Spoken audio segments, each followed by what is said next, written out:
YCP నాయకుల్ని arrest చేసే అంత శ్రద్ధ కూటమి ప్రభుత్వానికి అభివృద్ధి మీద లేదంట.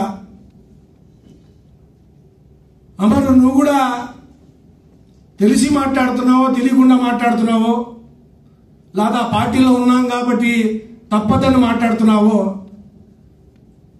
మీ వాళ్ళు అమాయకులా? మీ వాళ్ళని అరెస్ట్ చేసేవాళ్ళు ఎవరు? వీళ్ళంతా ఈ చదివిన పేర్లు ఎవరు? వీళ్ళకి సంబంధించిన వ్యక్తిగత జీవితాలు చూస్తే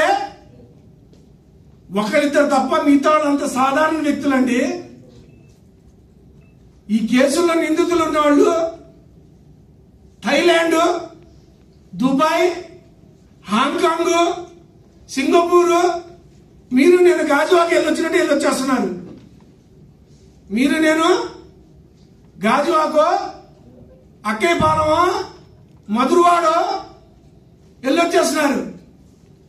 మళ్ళీ వీళ్ళల్లో మీడియా వాళ్ళు మీకు తెలవాలి, ప్రజలకు తెలియపరిచే బాధ్యత మీకుంది. వీళ్ళకి దుబాయ్కి సంబంధించిన గోల్డెన్ వీసాలు ఉన్నాయంట. ఒక గోల్డెన్ వీసా రావాలంటే గతంలో దుబాయ్లో 4.5 కోట్ల రూపాయలు పెట్టి మీరేమన్నా అక్కడ స్థిరాస్తి కొంటే, అది కూడా సక్రమ మార్గంలో కొంటే మీకు గోల్డెన్ వీసా ఇస్తారు.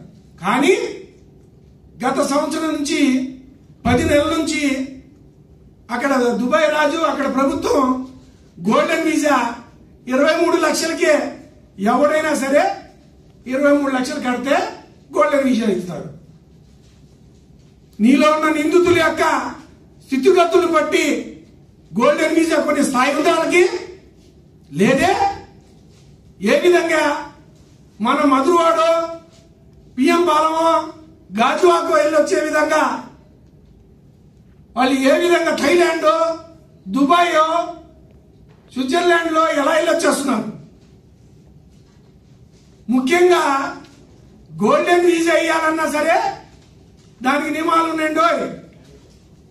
ఎవరన్నా సరే మెడికల్ ఫీల్డ్ లో డాక్టర్లు కానీ, నర్సులు కానీ, ఎడ్యుకేషన్ ఫీల్డ్ లో ప్రొఫెసర్లు కానీ, లెక్చరర్లు కానీ, మీలాగా జర్నలిజంలో ఉన్నవాళ్ళు, సీనియర్లు బ్రాడ్కాస్టింగ్ చేయడానికి కానీ, యూట్యూబర్లు కానీ, ఎంటర్ప్రైనర్లు కానీ, స్పోర్ట్స్ ఆడేవాళ్ళు కానీ, ఇన్వెస్టర్లు కానీ, వీళ్ళు మినిమం 15 ఏళ్ళు 20 ఏళ్ళ యొక్క సర్వీసు, వీళ్ళకు క్రమబద్ధీకరంగా జీవన విధానం, బ్యాంక్ అకౌంట్స్ అన్నీ ఉంటేనే, సమర్పిస్తేనే, 23 లక్షలు కడితేనే, అన్ని ఎంక్వైరీ చేస్తేనే గోల్డెన్ వీసా వచ్చింది. మళ్ళీ జగన్ గారి ప్రభుత్వంలో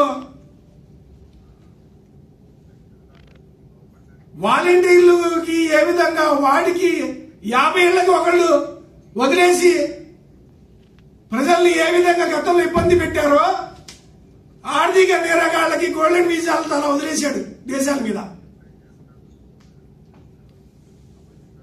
మళ్ళీ అడుగుతున్నారు వైసీపీ నాయకులు, మా వాళ్ళ మీద కేసులు పెడతారు. మీరు చేసిన పనులేంటి? మీరు చేసిన పనులు ఏంటి?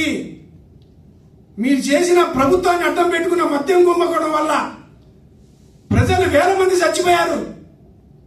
కోర్టులు సుమోటగా స్వీకరించి మీకు పెట్టిన కేసుల్లో సెక్షన్లు, section 409, 420, 120 with 3, Red 34, 37 IPC, section 7, section 7A, 8 to 12, 13/1B, 13/2 prevention of corrupted act కాదా? తప్పు చేశారా లేదా అని తెలుసుకొని పెట్టాలి. అంతేగాని ప్రెస్ మీట్ కి పిలిచి తెలిసి తెలియని విషయాలు మాట్లాడి ప్రజల్ని మభ్యపెట్టాలనుకుంటే అంత అమాయకులు ఎవరు లేరని తెలుసుకుంటూ చివరిగా మేము చెప్పేది ఒకటే, ఇలాంటి వ్యక్తుల మీద ఈ సెక్షన్లతో పాటు ఇంతమంది చనిపోయారు ఈ రాష్ట్రంలో. పేద కుటుంబాలు వాళ్ళ పక్షాన నిలబడ్డాడండి. ఏ వ్యక్తిని నిలబడాలి? రాజకీయాలు ఉన్నప్పుడు కానీ, లేనప్పుడు కానీ, సమాజం మీద బాధ్యత ఉన్నప్పుడు కానీ ప్రెస్ వాళ్ళు కానీ డిపార్ట్మెంట్ కానీ ప్రభుత్వాలు నిలబడాలి. వాళ్ళ ఘోష ఎవరు వినిపిస్తారు?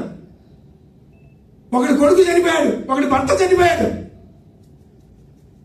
ఒకడు అన్న చనిపోయాడు, ఒకడు బావ చనిపోయాడు. వాళ్ళ గురించి ఎవరు అడుగుతారు? అవన్నీ ప్రభుత్వ హత్యలే, గత ప్రభుత్వ హత్యలే. వైసీపీ ప్రభుత్వంలో నాసిరకం రకం మందు తాగి ఆ మందు వల్ల ఆరోగ్యాలు పాడైపోయి కొన్ని వేల మంది ఉన్నారు. కాబట్టి కోర్టు కూడా దయచేసి కోర్టు వాళ్ళకి నేను మనవి చేసుకునేది ఏంటంటే, వీళ్ళు మద్య కుంభకోణం ఏ మందు మీద చేశారో సార్, ఏ మందు మీద కమిషన్ తీసుకున్నారో సార్, ఆ కమిషన్ తీసుకుంటాం వల్ల ఆ మందు తాగి పేదలు ఎంతో మంది చనిపోయారు. కాబట్టి వీళ్ళ మీద 302 సెక్షన్లు కూడా ఈ యొక్క సెక్షన్లు పొందుపరచాలని ఈ మీడియా సమావేశం ద్వారా తెలియజేసుకుంటూ ఈరోజు ఈ కార్యక్రమానికి వచ్చిన మీడియా సోదరులందరికీ పేరు పేరు నమస్కారం. అస్సలాము అలైకుం.